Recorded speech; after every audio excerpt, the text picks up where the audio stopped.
জিজ্ঞাসা করিলেন, শুনিয়াছি যে সুন্দরবনে নদী নালায় অনেক কুমির আছে, তোমার আবাদে কুমির কিরূপ?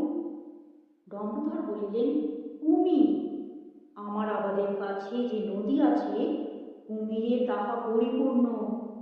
খেজুর গাছের মতো নদীতে তাহারা ভাসিয়া বেড়ায়, অথবা কিনারায় উঠিয়া কালে কালে তাহারা রৌদ্র পোহায়।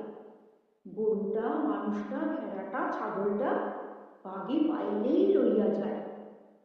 কিন্তু এসব কুমিরকে আমরা গ্রাহ্য করি না। এবার আমার আবাদের নিকট এক বিষম কুমিরের আবির্ভাব হইয়াছিল। গন্ধমাধন পর্বতে কালনিমের পুকুরে যে গম্ভীর হনুমানকে ধরিয়াছিল, ইহা তাহা অপেক্ষাও ভয়ানক। গঙ্গা দেবী যে মকরের পিঠে বসিয়া বায়ু সেবন করেন, সে মকরকে এ কুমির একগালে খাইতে পারে। পর্বত প্রমাণ যে গজ সেকালে বহুকাল ধরিয়া কচ্ছপের সহিত যুদ্ধ করিয়াছিল, সে গজকচ্ছপকে এ কুমির নস্য করিতে পারে। ইহার দেহ বৃহৎ, তাল গাছের ন্যায় বড়, ইহার উদর এই দালানটির মতো। অন্যান্য কুমির জীবজন্তুকে ছিঁড়িয়া ভক্ষণ করে, কিন্তু এ কুমিরটা আস্ত গরু, আস্ত মহিষ গিলিয়া ফেলিত। রাত্রিতে সে লোকের ঘরে ও গোয়ালে শিক দিয়া মানুষ ও গরু বাছুর লইয়া যাইত। লাঙলে জল আনিয়া দেওয়াল ভিজাইয়া গর্ত করিত। ইহার জ্বালায় নিকটস্থ আবাদের লোক অস্থির হইয়া পড়িল। প্রজাগণ পাছে আবাদ ছাড়িয়া পলায়ন করে, আমাদের সেই ভয় হইল। তাহার পর লাঙলের আঘাতে নৌকা ডুবাইয়া আরোহী দিগকে ভক্ষণ করিতে লাগিল। সে নিমিত্ত এ পথ দিয়া নৌকায় যাতায়াত অনেক পরিমাণে বন্ধ হইয়া গেল।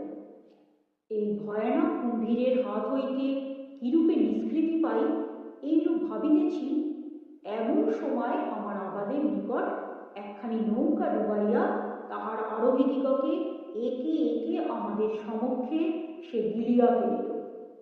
এই নৌকায় এক ভদ্রলোক কলিকাতা হইতে সপরিবারে পূর্ব দেশে যাইতেছিলেন।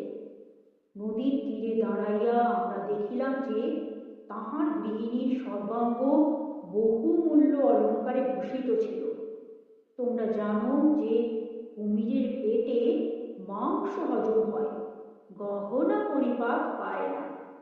কুমির যখন সেই স্ত্রীলোককে গিলিয়া ফেলিল, তখন আমার মনে এই চিন্তা উদয় হইল, চিরকাল আমি কপালে পুরুষ, যদি এই কুমিরটাকে আমি মারিতে পারি, তাহা হইলে ইহার পেট চিরিয়া এই গহনাগুলি বাহির করিব। অন্তত ৫-৬ হাজার টাকা আমার লাভ হইবে। এইরূপ চিন্তা করিয়া আমি কলিকাতায় গমন করিলাম। বড় একটি জাহাজের নঙর কিনিয়া উপঘষিয়া তাহাতে ধার করিলাম। তাহার পর যে কাছিতে মানোয়ারি জাহাজ বাঁধা থাকে, সেইরূপ এক কাছি ক্রয় করিলাম। এইরূপ আয়োজন করিয়া আমি আবাদে ফিরিয়া আসিলাম।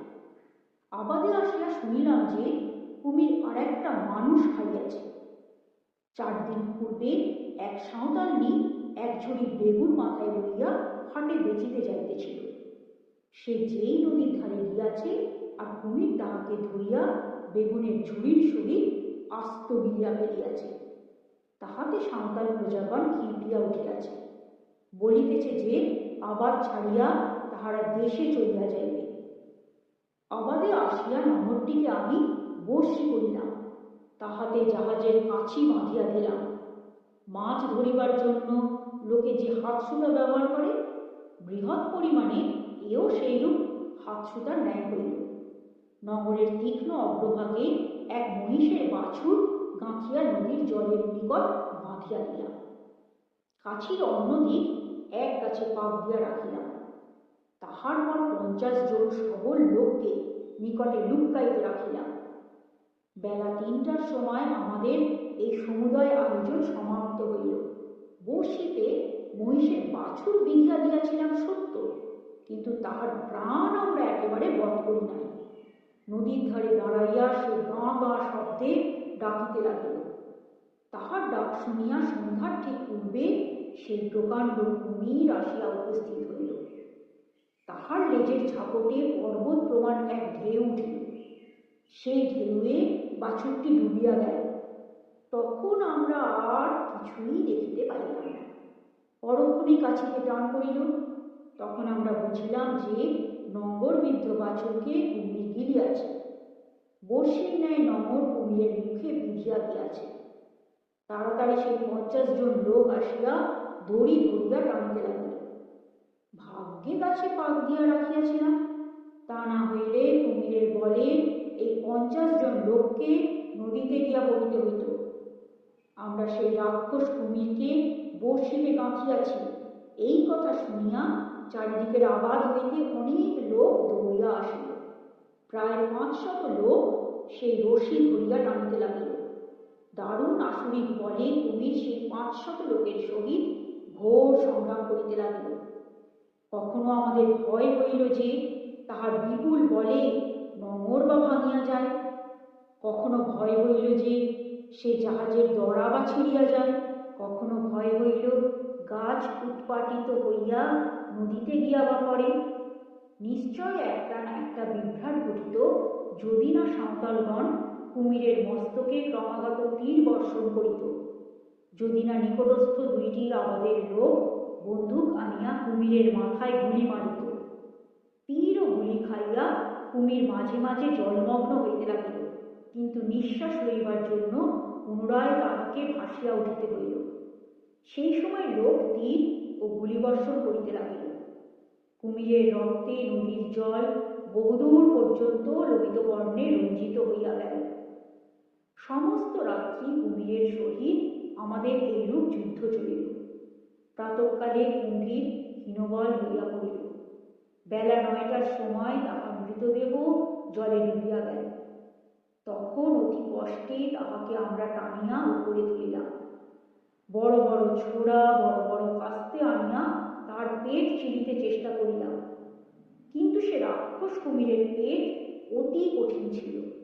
আমাদের সমুদয় অস্ত্র ভাঙিয়া গেল। অবশেষে করাত আনাইয়া করাতের দ্বারা তাহার উদর কাটাইলাম, কিন্তু পেট চিরিয়া তাহার পেটের ভিতর যাহা দেখিলাম তাহা দেখিয়াই আমার চক্ষু স্থির। লম্বোদর জিজ্ঞাসা করিল, কি দেখিলে? শঙ্কর ঘোষ জিজ্ঞাসা করিলেন, কি দেখিলে? অন্যান্য সত্রীগণ জিজ্ঞাসা করিলেন, কি দেখিলে? ডম্বধর বলিলেন, বলিব কি ভাই আর দুঃখের কথা, কুমিরের পেটের ভিতর দেখি না যে সেই সাঁওতাল রমণী 4 দিন পূর্বে কুমির যাহাকে আস্ত ভক্ষণ করিয়াছিল, সেই রমণী পূর্বদেশীয় সেই ভদ্রমহিলার সমুদয় গহনাগুলি আপনার সর্বাঙ্গে পড়িয়াছে। তাহার পর নিজের বেগুনের ঝুড়িটি সে উপর করিয়াছে। সেই বেগুনগুলি সম্মুখে ডাঁই করিয়া রাখিয়াছে। ঝুড়ির উপর বসিয়া রমণী বেগুন বেচিতেছে। শঙ্কর ঘোষ বিস্মিত হইয়া জিজ্ঞাসা করিলেন, কুমিরের পেটের ভিতর ঝুড়ির উপর বসিয়া সে বেগুন বেচিতেছিল? ডম্বধর বলিলেন, হ্যাঁ ভাই, কুমিরের পেটের ভিতর সেই ঝুড়ির উপর বসিয়া স্ত্রীলোকটি বেগুন বেচিতেছিল। লম্বোদর জিজ্ঞাসা করিলেন, কাকে সে বেগুন বেচিতেছিল? কুমিরের পেটের ভিতর সে খরিদ্দার পাইল কোথায়? বিরক্ত হইয়া ডম্বধর বলিলেন, তোমার এক কথা, কাহাকে সে বেগুন বেচিতেছিল সে খোঁজ করিবার আমার সময় ছিল না। সমুদয় গহনাগুলি সে নিজের গায়ে পড়িয়াছিল, তাহা দেখিয়াই আমার হাড় জ্বলিয়া গেল। আমি বলিলাম, ওহে, ও গহনা আমার, অনেক টাকা খরচ করিয়া আমি কুমির ধরিয়াছি, ও গহনা খুলিয়া দে। কেউ মেউ করিয়া স্ত্রীলোকটি আমার সহিত ঝগড়া করিতে লাগিল। তাহার পর তাহার পুত্রগণ ও তাহার জাতি ভাইগণ কাঁড় বাঁশ ও লাঠিসোঁটা লইয়া আমাকে মারিতে দৌড়াইল। আমার প্রজাগণ কেহই আমার পক্ষ হইল না, সুতরাং আমাকে চুপ করিয়া থাকিতে হইল।